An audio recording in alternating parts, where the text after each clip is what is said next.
Padi merupakan tanaman pangan utama penduduk Indonesia.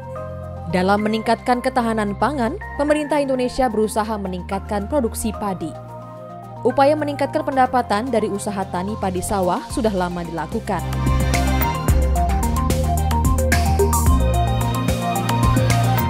Beberapa kendala menurunnya produksi padi, diantaranya adalah menurunnya kesuburan tanah, serangan hama, dan patogen. Namun penggunaan pestisida yang kurang bijaksana dapat menimbulkan masalah kesehatan tanah, pencemaran lingkungan, dan gangguan keseimbangan ekologis. Berdasarkan sumber potensi tanaman sebagai pestisida alami yang tersedia di Indonesia, maka perlu dilakukan peningkatan pengetahuan dan keterampilan dalam pembuatan pestisida alami untuk mengendalikan hama dan penyakit pada tanaman padi. Langkah kerja yang harus dilakukan dalam proses pembuatan pestisida nabati adalah: apa saja bahannya? Contohnya seperti bahan-bahan yang ada di dapur. Bawang putih, bawang merah, jahe, lengkuas, serai. Nah, bahan tersebut contoh yang mempunyai karakter yang panas. Karakter yang panas bisa kita pakai lengkuas atau jahe. Kemudian, bahan-bahan yang mempunyai rasa yang pahit, contohnya seperti mahoni, kemudian brotowali. Itulah bahan-bahan yang tidak disukai oleh hama.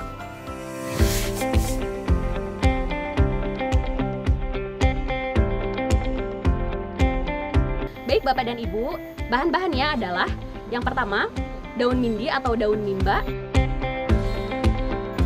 kemudian daun mahoni, yang ketiga adalah kunyit,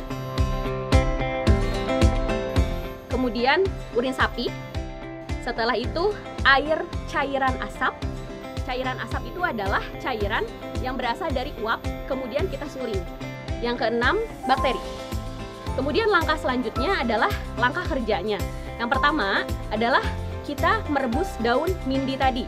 Daun mindi direbus dengan air dengan perbandingan 1:2. Maksimal 10 menit sampai keluar cairan hijau. Setelah itu yang kedua kita rebus daun mahoni. Daun mahoni ini direbus dengan air juga.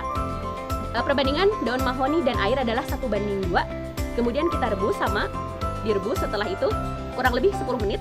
Kemudian yang ketiga adalah kita proses kunyit. Nah, kunyit kita lakukan dengan cara di blender.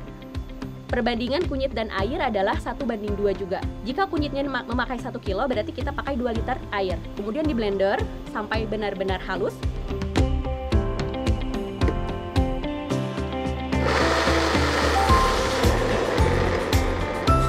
Setelah halus, kemudian dimasukkan ke panci, kemudian kita rebus sampai keluar kuningnya tersebut. Langkah kerjanya adalah cairan mindi itu 24% dari total yang akan kita buat. Jika kita buat 1 liter, berarti kita memasukkan 240 ml cairan mindi. Kita masukkan ke wadah yang 1 liter. Kemudian yang kedua adalah cairan mahoni. Nah, cairan mahoni ini juga sama, dosisnya 24% dari wadah dari dosis yang akan kita buat 1 liter. Nah, 240 ml kita masukkan ke wadah. Setelah itu, yang ketiga adalah urin sapi. Urin sapi pun sama, presentasenya adalah 24% dari dosis yang akan kita buat. Jika kita buat 1 liter, berarti kita memasukkan 240 ml urin sapi. Kita masukkan, kemudian kita campur sampai homogen. Setelah dicampur, kita ambil kunyit. Kunyit ini adalah 1% dari dosis yang akan kita buat. Karena kita buat 1 liter, berarti cairan kunyit ini adalah 10 ml. Kemudian saat kita diaduk, kemudian kita masukkan cairan asap. Kita masukkan cairan asap, aduk lagi sampai rata, kemudian kita saring. Kemudian diamkan selama 24 jam. Setelah 24 jam, kemudian kita tambahkan bakteri. Nah, dosis bakteri ini adalah 1% dari dosis pestisida yang kita buat. Karena kita tadi membuat 1 liter, maka bakteri yang kita gunakan itu adalah 10 mili. Kemudian dicampur lagi, setelah dicampur, simpan selama 3 hari. Setelah 3 hari, baru pestisida tersebut bisa kita gunakan, siap kita gunakan. Penerapan pestisida nabati pada tanaman pertanian dilakukan sejak umur 2 minggu setelah tanam dengan cara disemprotkan. Pengaplikasian dilakukan secara periodik selama 2 minggu sekali.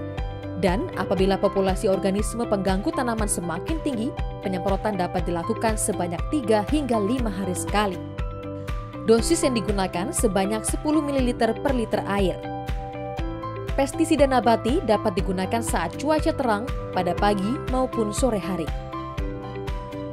Baik Bapak dan Ibu petani di seluruh Indonesia, ayo kita terapkan pertanian berkelanjutan melalui penerapan pertanian cerdas iklim atau CSA, Climate Smart Agriculture, melalui penggunaan pestisida nabati dan pengurangan pestisida kimia, agar produk pertanian sehat dan berkualitas serta ramah lingkungan.